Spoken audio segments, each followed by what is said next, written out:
All right, y'all, real quick, here's how to support this show. First of all, buy my book, Fool's Errand. It's at foolserrand.us, and the audiobook is now available as well. Sign up for the show feeds, iTunes, Stitcher, and RSS, this, that, and everything. It's all at scotthorton.org. And also, you can subscribe at youtube.com/Scott Horton Show. The full archive, 4,600 interviews, all available for you on YouTube as well now. And then check out scotthorton.org/donate. For $20, you'll be able to get the audiobook here very soon from there. Also, $50 if you want a signed copy of the book, Fool's Errand, the paperback. $100, you get a QR code silver commodity disc. And anyone who donates $200 or more gets a lifetime subscription to Listen and Think Libertarian audiobooks. Take PayPal, one-off and monthly donations, take all different kinds of Bitcoin and digital currencies, especially Zencash. That's zensystem.io. But anyway, all those addresses are there at scotthorton.org/donate. And of course, there's patreon.com. There was a problem with it, but the problem's fixed now. Patreon.com/Scott Horton Show if you want to donate per interview. That's how to do that. And anybody who donates $1 or more on Patreon or signs up for $1 more per interview will get 2 free audiobooks from Listen and Think Audio. And that could include my book now, too. So there you go. Find out all about all that stuff at scotthorton.org/donate. Thanks, guys. Sorry I'm late. I had to stop by the Wax Museum again and give the finger to FDR. We know Al-Qaeda, Zawahiri, is supporting the opposition in Syria. Are we supporting Al-Qaeda in Syria? Well, it's a proud day for America. And by God, we've kicked Vietnam syndrome once and for all. Thank you very, very much. I say it again, you've been had. You've been took. You've been hoodwinked. These witnesses are trying to simply deny things that just about everybody else accepts as fact. He came, he saw, he died. Well, we ain't killing their army, but we killing them. We be on CNN like, say our name, bitch, say it 3 times. The meeting of the largest armies in the history of the world. Then there's going to be an invasion. All right, you guys, introducing Nasser Arrabyee. He's a journalist based out of Sana'a, Yemen, and he's been helping us cover the war in Yemen there for the last 3 years. Welcome back to the show, Nasser. How are you doing? Thank you very much. Everything is okay. Glad to hear that. Now, I saw on Twitter there was a little bit of footage and some pictures of a massive rally that took place in Sana'a. Was it just yesterday or the day before yesterday to mark the 3rd anniversary of the war? Yes, this is the big news of this week, yes. The celebration this year was very, very, very special than the other previous 2 years, because the celebration coincided with 7 Yemeni ballistic missiles to the Saudi cities, including the capital. 3 of them into the capital, Riyadh. And this was a very, very big thing. Yemenis were very happy to hear this, and the celebration was even bigger than ever before. You know, every time I see those pictures, I always worry that the Saudis are going to bomb those kind of rallies. Everybody, grouped together like that, they seem to have such an affinity for civilian targets, Yes, they did it before. But people don't scare at all, and they defy, and they do. They know that the enemy is very dirty, but they don't care at all. Of course, if they are afraid, they wouldn't do anything. But as I told you, the difference this time was the barrage of the ballistic missiles that came 2 hours before the celebration. So people rejoiced and cheered, and they were very, very happy and they came from everywhere. You couldn't believe it, because they came to Sana'a from very, very far places after they heard the news of the 7 ballistic missiles to Saudi Arabia. And after they saw the people in Riyadh screaming, and also, screaming like the Yemenis when they scream when the bombs are being dropped over them here in Yemen for 3 years. So they were okay. They were happy. They don't want to attack anyone. They don't want to invade Saudi Arabia, but what they want is to defend themselves. This is a very natural thing. Yeah. Now, do you worry, though, that those missile strikes might end up just escalating the war on the Saudi side? Do you want me to tell you what people say, what I hear people say? And Sure. Then I will tell you yes. People, the very poor people, the people who don't have salaries for 2 years now, the very poor people, they say, we are not afraid, because the Saudis did not spare anything to kill us, to destroy our country. So it's okay. What he could do worse than he has done. So people are very, very, very happy. And if you want me to tell you about my opinion, it's these missiles came at the time when Saudi Arabia also insisting on the very old things. They insist on now with people who are sitting on or who are preparing for the talks. And Saudi Arabia is still talking the same talk that they talked 3 years ago. So this means to Yemenis that there is no need for these talks if Saudi Arabia still want to achieve the same things. That is the complete surrender. It is very impossible. It is, people stand the Yemenis. Yemenis, when they came by millions, they stand everyone. Sana'a. And they came to Sana'a to say no for surrender, no for anything, no for forgetting the sacrifices of thousands and thousands of Yemenis who died for Yemen, and no for surrender for Saudi Arabia. And this is, they also say, the message was, this is Yemen and this is the real legitimacy. And the legitimacy Saudi Arabia wanted for us is only the killing and destruction and dividing and also looting Yemen wealth and occupying the islands and the territories of Yemen. This is why people very, very, they insist very much to continue to fight and to surrender. All right. Now, okay, so assuming that the Saudis would really negotiate, or if there was enough American pressure on them to really negotiate, I'm just throwing this out here for a possibility, basically, to just see what you think about, what could be possible, because the Houthis traditionally have not ruled the capital city, right? So what if they would withdraw from the capital city and let some other government, not the Hadi government, not necessarily a Saudi installed government, but some third party Yemeni government come to power over Sana'a, and then they would just still have the north, something like that. Yes, do you think that would be a possible deal?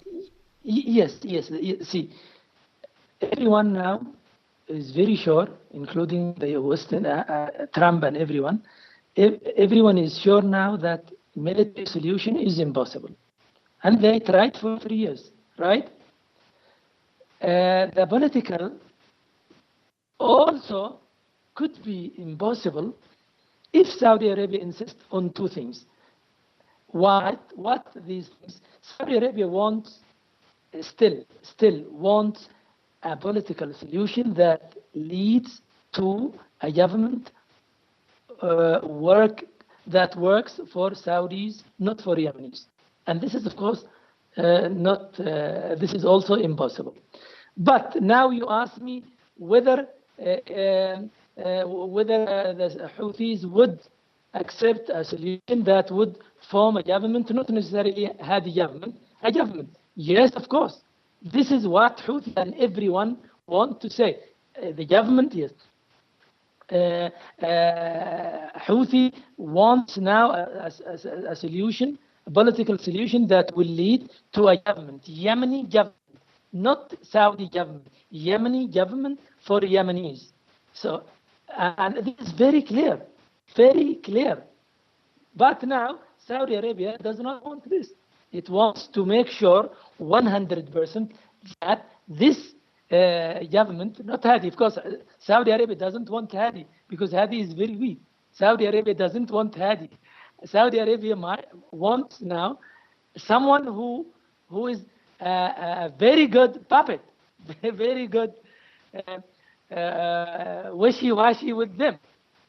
This is what Saudi Arabia wants, and this is what made needs to tell Saudi Arabia that they are now in the fourth year. They are even stronger.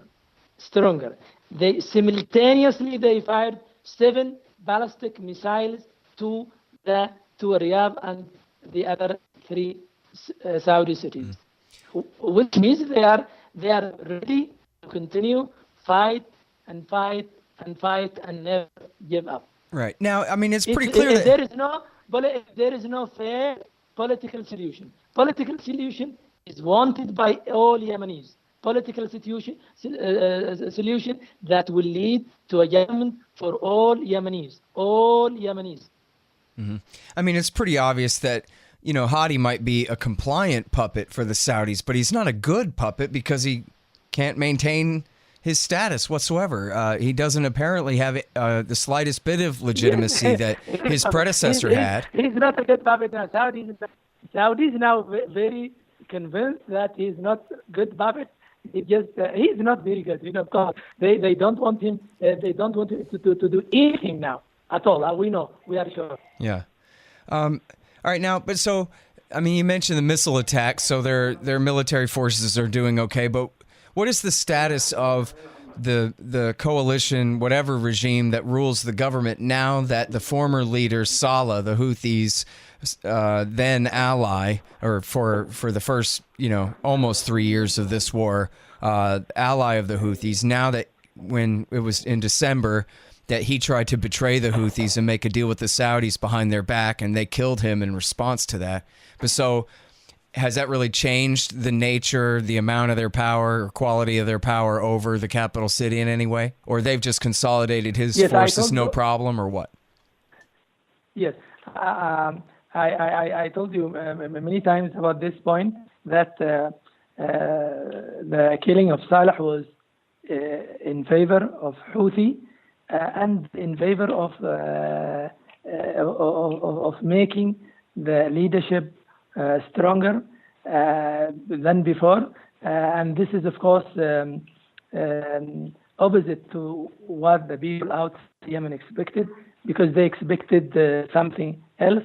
But this is what happened. Now Houthi is stronger militarily and politically, and also the people and the popularity.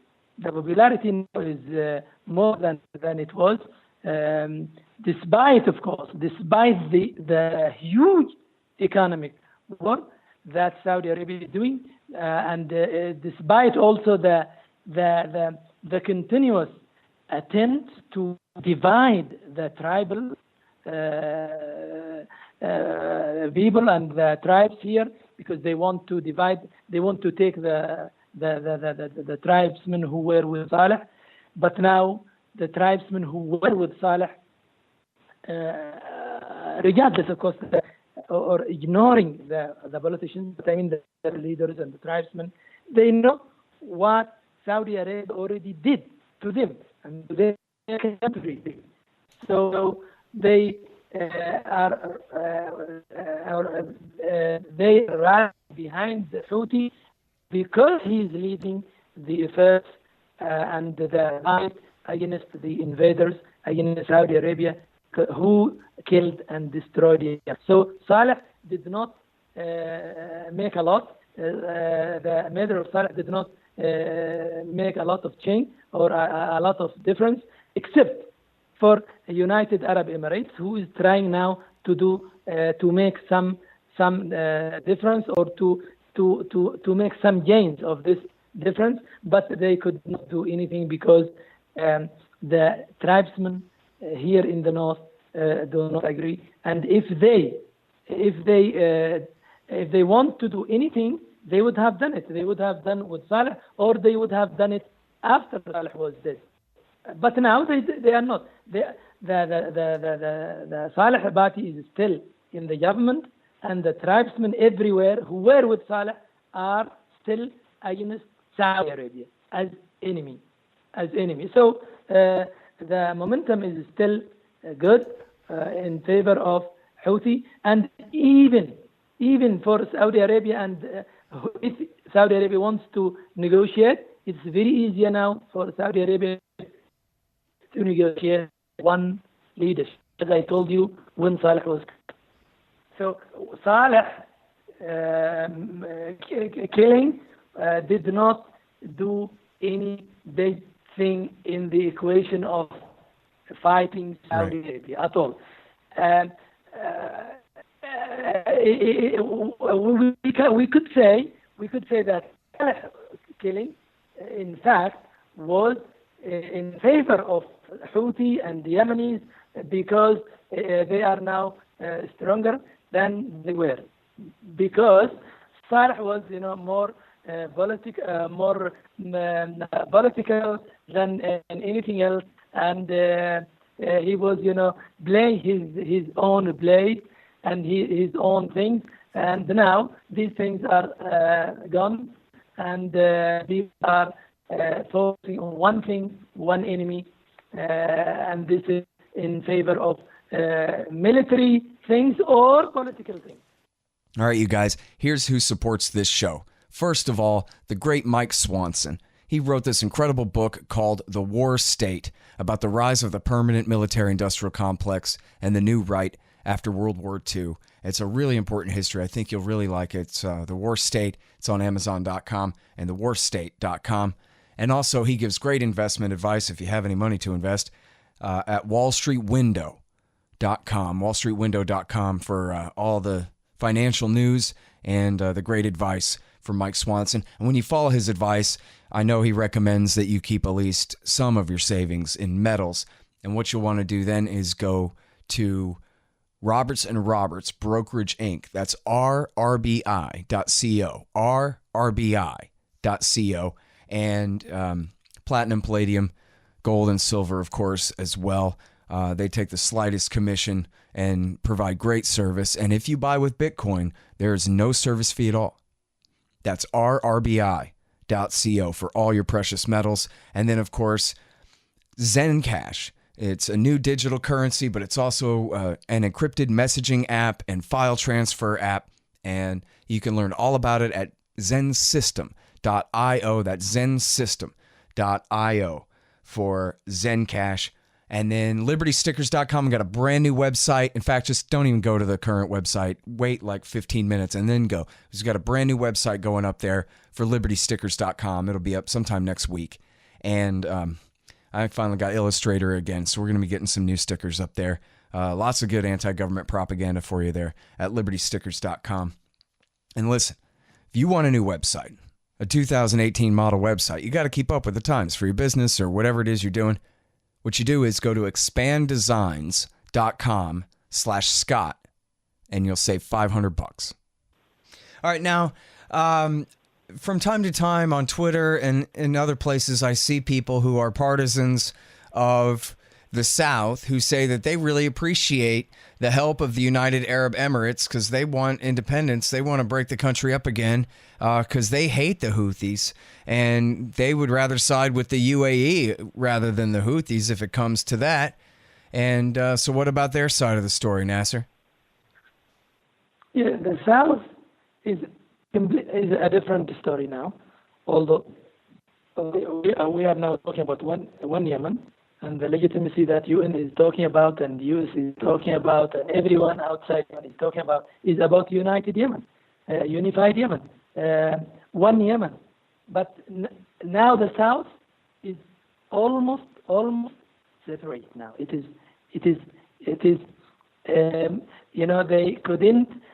they couldn't even allow Yemenis from the north to come to Aden at all. So United Arab Emirates is doing this for its own advantage. What United Arab Emirates, they want to fight the Brotherhood, because United Arab Emirates wants to settle accounts with the Brotherhood, and the people now and the people who are working with Hadi are Brotherhood or the separatists. The separatists who are with United Arab Emirates. So United Arab Emirates is supporting the separatists, and these separatists want to separate today, not tomorrow. They want to separate now, right now. This is what they want, and this is what they formed their own rolling council, and they have almost their own. They don't allow Hadi to come because Hadi speaks in the name of the whole Yemen, and they don't want him to come. They don't want anyone from the north to come. They don't want any.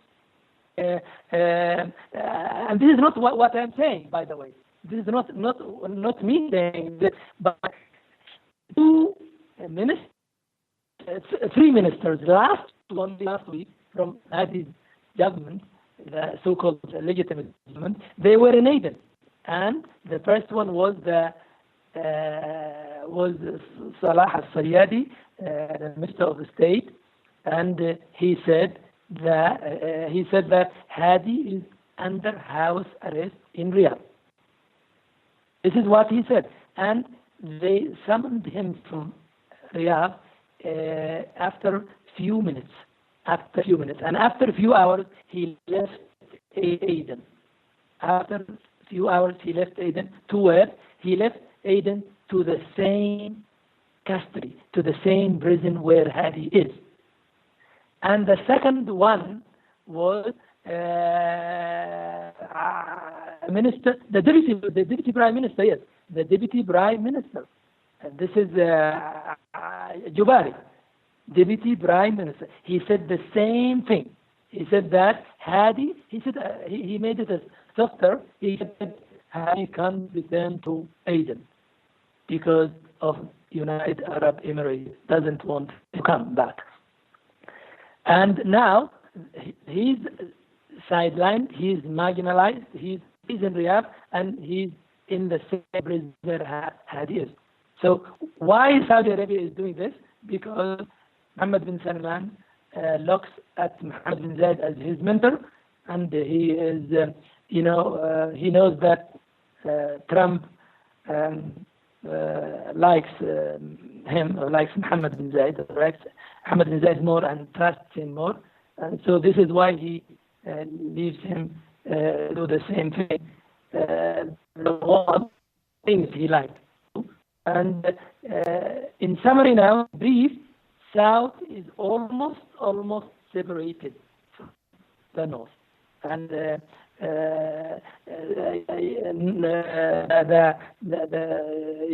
Arab Emirates and Saudi Arabia are in conflict over this, but they don't say that they are in conflict. They say that is something that can be fixed.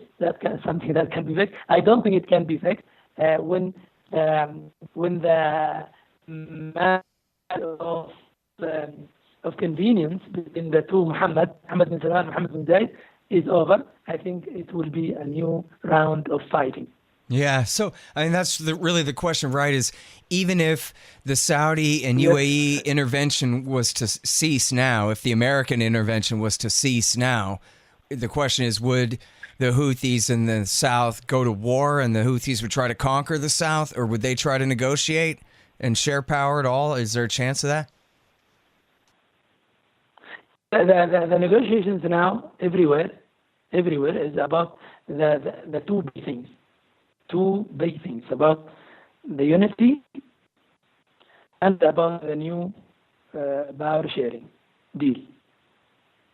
So they want a deal of power sharing for United Yemen. This is at least what they publicly say, at least, not behind the scenes. Yeah. Behind the scenes, it is we say it's very, very foolish. But let me just tell you what they say, what the diplomats and everyone there in the UN and everywhere, they say we want United States, we want this, because the legitimate president is legitimate president of Yemen, not of separated Yemen, right? So they do this, but this is now after 3 years of wars that wars that support the separation and the making and establishing the militia in the south. In this way, it is difficult to say they want to keep the unity. All in all, what happens in the north, in the south, is in the interest of Houthi. One of the most important reasons why Houthi is stronger than ever before is these things. Is what is happening between Saudi Arabia and United Arab Emirates in the south. Not only in the south, now in the south and north. There are a lot of people now. A lot of people who were with Saudi Arabia, like the people in Qatar, like the people in Turkey, like the people and some people in Egypt. They now say that United Arab Emirates and Saudi Arabia are occupying Yemen, not helping Yemen. And they say this publicly. They say on all interviews, in all statements, and everywhere.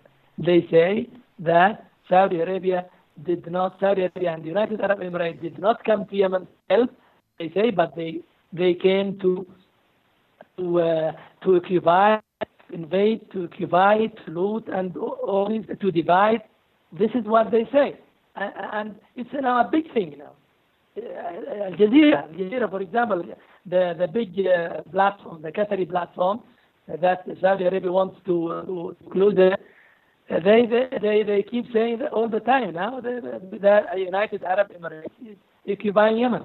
Their people and the people they host say something like this all the time. All the time they say that United Arab Emirates is occupying Yemen, not helping Yemen for doing it. And they mention a lot of bad things about what United Arab Emirates are doing. They have secret prisons, and they torture people, and they help the separatists doing everything, and they also refuse any northern people and all these things. This means that they want separation, for sure. Yeah. All right. Now we have to mention here that even though some very powerful senators supported this resolution in the U.S. Senate to invoke the War Powers Act, which would have been unprecedented, it's never happened before, that scores of senators from both parties voted to table the measure, to not even let the Senate vote on the measure at all. In other words, to continue to allow Donald Trump to wage this illegal war, which he has no authority to wage. The war such as it is against al-Qaeda in the south, is at least presumably somehow covered under the authorization to attack al-Qaeda after September 11th. But the war to support the Saudis in the war against the Houthis there's no legal pretension here in the U.S. at all for it. And yet when some senators tried to invoke the War Powers Act because of that, they were denied by the other senators, just as what happened in the House of Representatives last fall. So I'm just sorry to report that. I don't know what else to say, but there are people in this country who do know about this and who are trying. But of course, the Saudis have a lot of influence, and so does Lockheed, and they're making a killing off of all this killing. Yes. What the senators did was, unfortunately, it was something that to have 44 senators say no for this war, and they wanted to stop it. We know why the 55 said yes for continuation of the war. We appreciate what the 44 did, but we know how much Saudi money was spent on the lobbyists. And the lobbyists were working there in the Capitol or in the White House or everywhere in the United States. What we want to say to the Congress is that the blood of Yemenis, they are responsible for the blood of Yemenis now. They are responsible, and they should continue fight against the Saudi lobbies, and they should not listen to them. What they say is completely untrue, and they keep talking about Iran, but they don't know what Saudi Arabia is doing. What we want senators to do is just to continue to ask what is happening in Yemen, and I am sure they will reach one day for a deal or for something to stop this crazy war. At least to stop the American involvement, because the American involvement is very big, and it is the essential thing in this war crimes in Yemen. And this is what we want from the Congress. We want them to continue. And we are here in Yemen. We are observing everything, and we try to help and tell them and to let them about what's happening. We are, for me, I was observing everything they were doing, but I was not disappointed when they failed, because 44 senators were good, because we know also what Saudi Arabia is doing in the Congress. So Saudi Arabia is spending like the same thing like it is spending here on killing Yemenis. But we should continue, we'll keep our fingers crossed until we could stop the Saudi war crimes here in Yemen. Yeah, I'm really sorry we couldn't come through for you on that. There were there were campaigns to try to get people to call their senator and this kind of thing, but nobody really believes that works, and for obvious reasons. So sometimes they don't try, and it's a marginal thing anyway. But anyway, that's. I'm not asking for a thanks. I'm just asking for forgiveness, man. That's all. And so let's talk about the humanitarian situation, starting with the blockade. Now, the blockade that got the press, Nasser, is when they banned even the Red Cross and even the United Nations grain shipments and stuff. That finally got the press, and even Donald Trump complained about it and told the Saudis to knock that off. And at some point, they kind of backed down on that, I think. You can fill me in the details. But regardless of that, the blockade against all commercial traffic in and out of the airport and this seaport at Hodeidah there on the Red Sea is completely shut down, correct? Yes, that's right. The blockade now is is the same. Nothing changed. Saudi Arabia keeps telling people that it is easing this blockade, and then in reality it is not. There is some kind of aid that get in from time to time, yes, but airport, Sana'a airport is still closed, and it's very, very important. And not only closed, it is also under bombing all the time. And yesterday, the Saudi spokesman of the army is that the missiles were fired from Sana'a airport. This is the crazy thing of Saudis always. Why they said that? Because there is some talks about opening Sana'a airport and the seaport of Hodeidah, and they said no. Missiles came through the seaport, and the airport is used as a launch pad or as a place to launch the missiles. This is the logic of Saudis. Why? Because they use the blockade as a weapon. They use the starvation, the mass starvation, as a weapon to subjugate the Yemenis and to win and to gain their way, unfortunately. So until now, the humanitarian, of course, situation, as you heard and as everybody heard, is very, very bad, and it is described by the UN as the worst in the world. About 22 million Yemenis in need for relief aid. And that's 3/4 of the population. And 11 millions of them, that is half, are in, they can't even they can't afford their needs. They don't have anything to eat or to drink, or they couldn't go to hospitals for anything, or their kids could not go to school. So they don't do anything without, or they can't do anything without the relief aid. That is about 11 million Yemenis. And 3 million are homeless, and the number is in rise.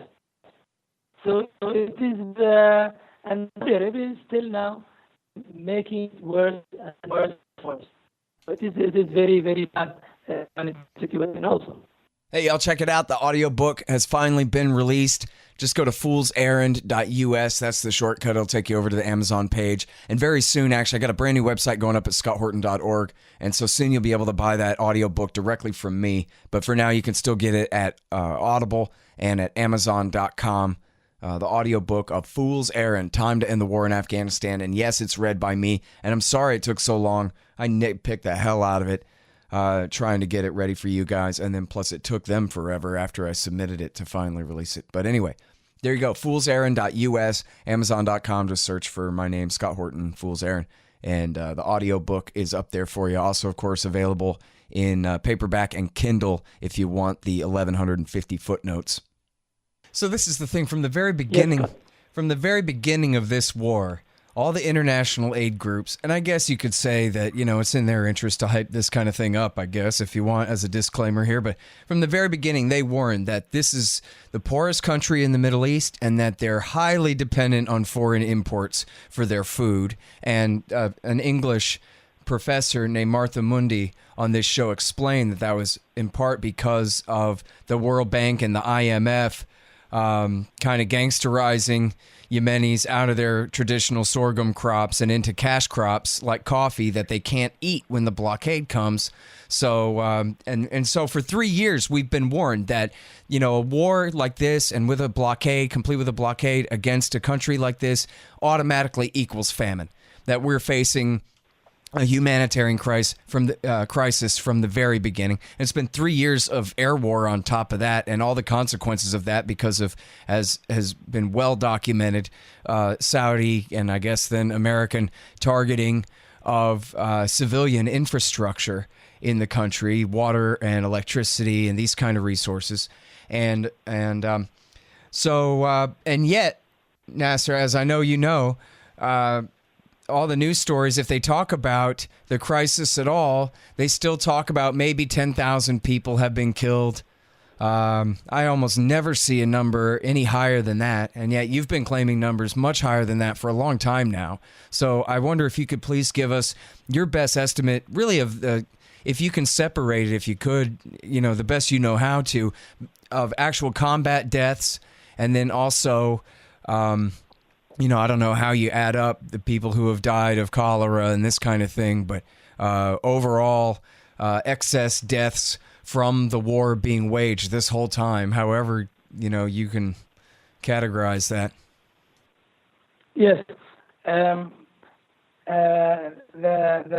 figure that is said by United Nations is very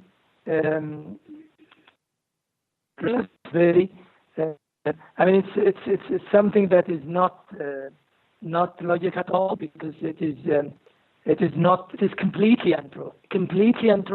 It is not updated to update this figure, 10,000 civilians. The last update was in September 2015, and I'm responsible for what I'm saying. The last update for this figure was September 2015, and this is what I told UN chief in Yemen, Yemeni Maldrick, and he told me in a video. He told me that yes, they from that time they did not update the number. September 2015.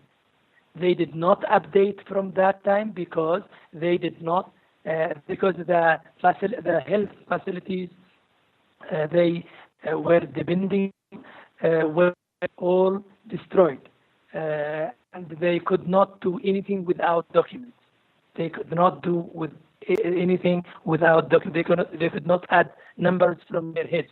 Yes, but I, as Yemeni, as a journalist and observer, I added the numbers, and I find now the numbers of Yemeni civilians who were killed, more than 70,000 Yemeni civilians, men and women and children, at homes, schools, hospitals, farms, weddings, funerals, and all these places that were killed by Saudi Arabia deliberately, not even indiscriminately, they say, deliberately by Saudi war criminals. So this I would keep saying this. More than 70,000 civilians who were killed over the last 3 years, not the 10,000 as United Nations keep saying falsely, and it is completely untrue. And I also know some of the reasons why United Nations did not update the number. They did not update the number because they are under Saudi pressure. Mohammed bin Salman, who is now in the United States, talking about himself and about his vision 2030 state, and that's all the things. He was yesterday with the Secretary General of the United Nations, Antonio Guterres, and he said he would give him $1 billion,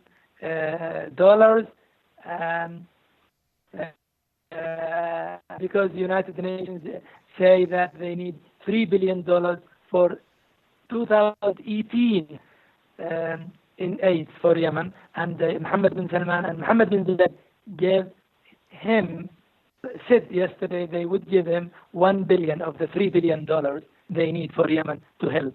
And this is very humiliating for us. This is very insulting, and this is very very crazy to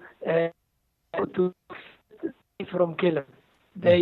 We don't want to beg from them. We don't want them to look at us as beggars, or we don't want them Saudi war criminals and those who back them. We don't want them to look at us as those people who must be helped. No, we want them to look at us as human, and we don't want them to us. We don't want them to destroy us. We don't want their we don't want their assistance. We don't want their aid at all. And the people everywhere should know this. The Americans and the free people everywhere should not listen to this. They should be ashamed. They should be ashamed. And people, such absurd things, such foolish things, that Mohammed bin Salman is saying that he would give aid to Yemen. This is very hurting. This is very insulting. This is unreasonable. We are. We don't accept these things at all. We don't want them to help us, and they kill us. They are just misleading. They mislead the West, and they mislead the human rights groups by saying these things. That's right. I mean, clearly, when the Saudis announce that they're going to deliver humanitarian aid, that's simply a public relations stunt dreamed up by New York City law firm or PR firms about how to muddy the water, as we Americans say, how to confuse the issue about who's committing war crimes against who. But now, just when you say 70,000, I want to make sure and clarify that I understand you right. You're saying 70,000 quote unquote combat deaths, meaning airstrikes or fighting on the ground, actual violence, in the war. Is that correct? Yes, not the people who I'm not talking about the people who were killed or who died by illnesses or cholera or others. No, they are hundreds of thousands. They are in hundreds of thousands. I'm talking about the people who were killed airstrikes, by airstrikes in homes, hospitals, schools, friends, weddings, funerals, and all these things. Not the people who died because of the blockade and because of the situation. No. And this is from your own calculations, from traveling to the different morgues and hospitals and scenes of the airstrikes. My own calculation. Yes, I've been told. Last week I was in two interviews, and they kept asking me, the people from researchers from France, from Paris, and I told them, you have all the right to ask me, you have all the right to down about my figures, but this is my figures and this is my calculation, and it is enough for you, for anyone who doubt now, to say why United States, why United Nations did not update the number from September 2015. It is enough for them. But this is my calculation, my own calculations, because I observed and I followed all the massacres committed by Saudi Arabia and Yemen. All right, well, listen, thank you again for coming on the show, Nasser. I really appreciate it. Good luck to you. Thank you very much, Scott. Bye. All right, you guys, that's Nasser Arrabyee. He runs a website called Yemen Alan. That's Yemen Now. Used to write for the New York Times, believe it or not, back when they would publish things this true. All right, well, on this subject. All right, so you guys know me, scotthorton.org, antiwar.com, libertarianinstitute.org. Sign up for the podcast feed and all that. And follow me on Twitter @ScottHortonShow. Thanks.